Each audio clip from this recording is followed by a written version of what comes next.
excuse me, line 549, while snubbing gods, including the big G.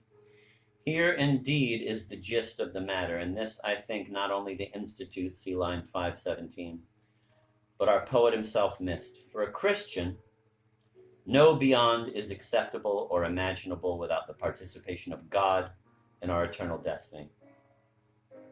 And this in turn implies a condign punishment for every sin, great and small.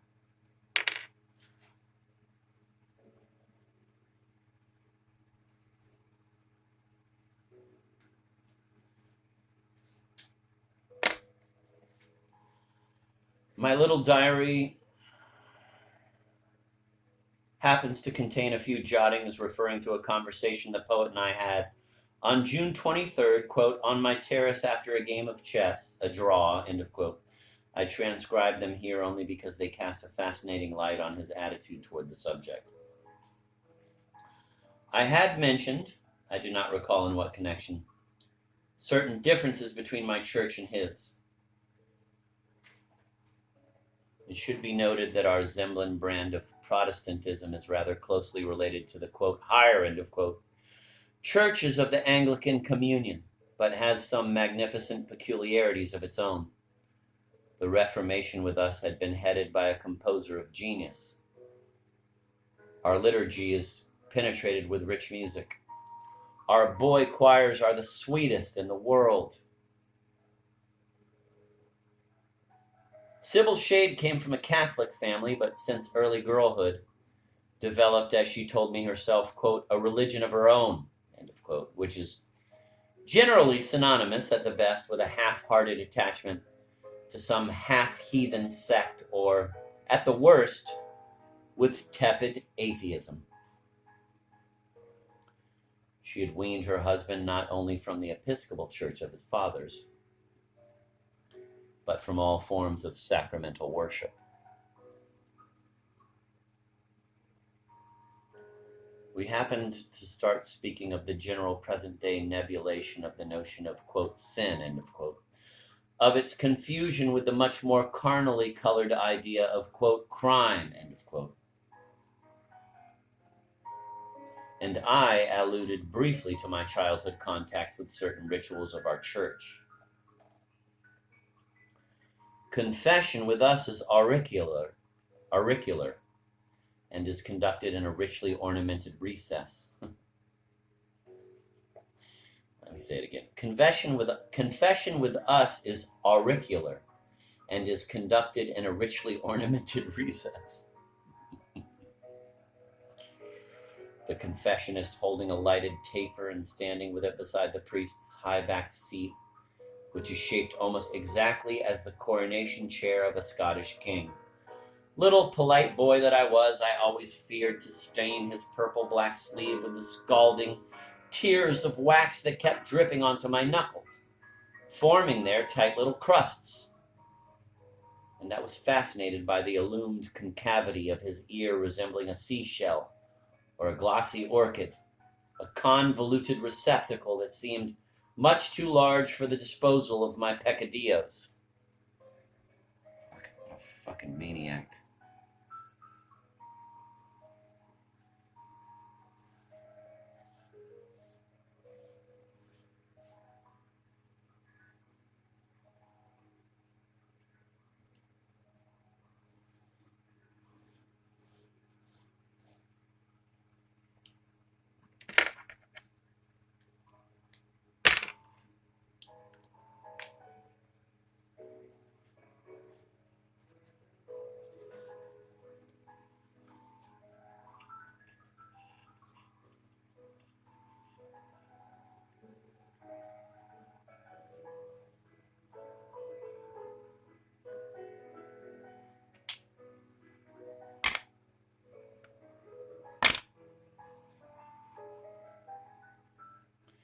Shade.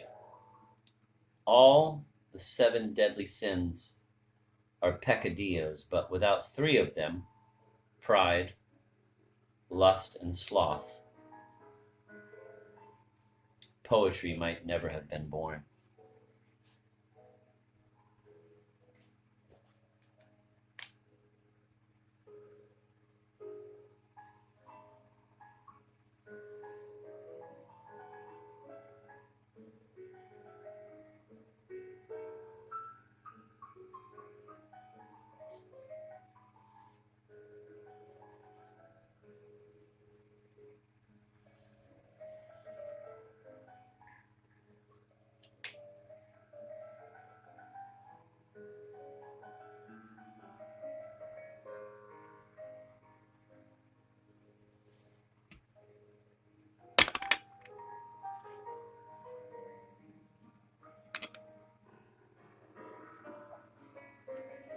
Kinboat, is it fair to base objections upon obsolete terminology?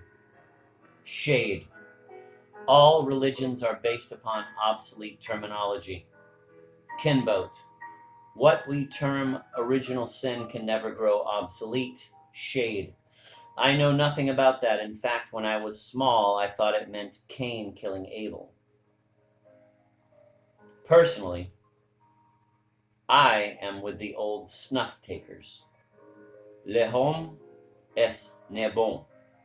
Kinboat. Yet disobeying the divine will is a fundamental definition of sin. Shade. I cannot disobey something which I do not know and the reality of which I have the right to deny. Kinboat. Tut tut. Do you also deny that there are sins? Shade. I can name only two. Murder and the deliberate infliction of pain.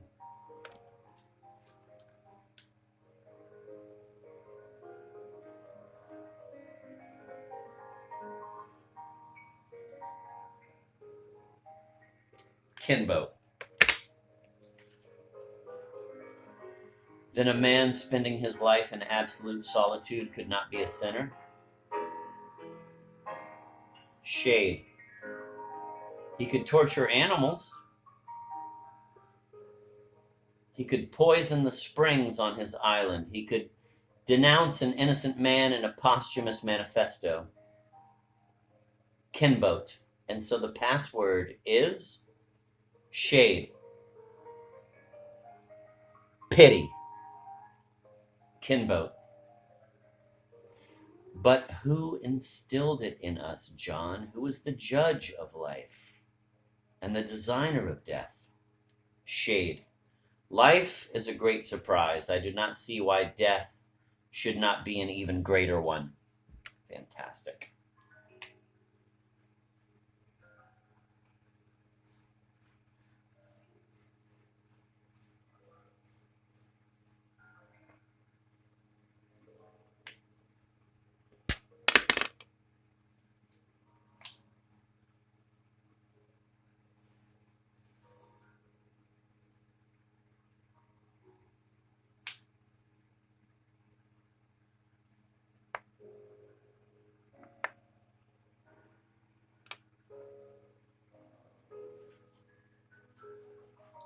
Kinboat. Now I have caught you, John. Once we deny a higher intelligence that plans and administrates our individual hereafters, we are bound to accept the unspeakably dreadful notion of chance reaching into eternity. Consider the situation. Throughout eternity, our poor ghosts are exposed to nameless vicissitudes. There is no appeal, no advice, no support, no protection, nothing. Poor Kinboat's ghost, poor Shade's shade, may have blundered, may have taken the wrong turn somewhere, from sheer absent-mindedness or simply through ignorance of a trivial rule in the preposterous game of nature, if there be any rules. Shade. There are rules in chess problems. Interdiction of dual solutions, for instance. Kinboat. I had in mind diabolical rules likely to be broken by the other party as soon as we come to understand them. That is why goetic magic does not always work. The demons and their prismatic malice betray the agreement between us and them, and we are again in the chaos of chance. Even if we temper chance with necessity and allow godless determinism, the mechanism of cause and effect, to provide our souls after death with the dubious solace of metastatistics, we still have to reckon with the individual mishap. The 1,002nd highway accident of those scheduled for Independence Day in Hades. No.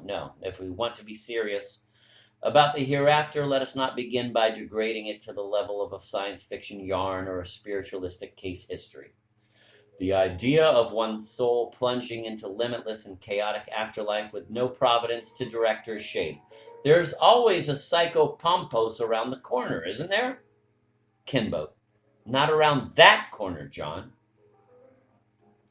With no providence, the soul must rely on the dust of its husk, on the experience gathered in the course of corporeal confinement, and cling childishly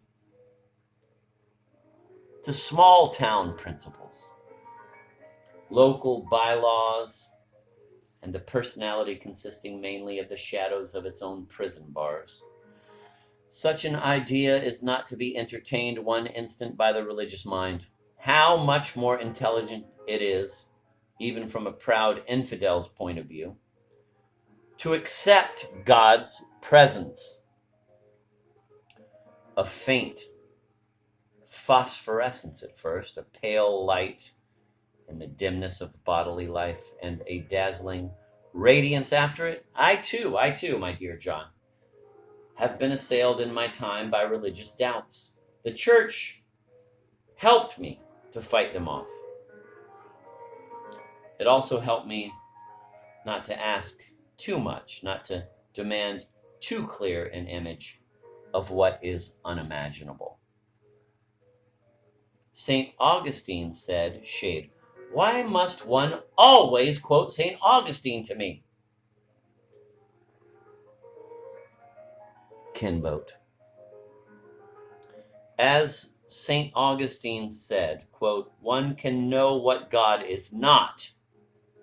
One cannot know what he is. End of quote. I think I know what he is not. He is not despair. He is not terror. He is not the earth in one's rattling throat, not the black hum in one's ears, fading to nothing and nothing. I know also that the world could not have occurred fortuitously, and that somehow mind is involved as a main factor in the making of the universe. In trying to find the right name for that universal mind, or first cause, or the absolute, or nature, I submit that the name of God has priority.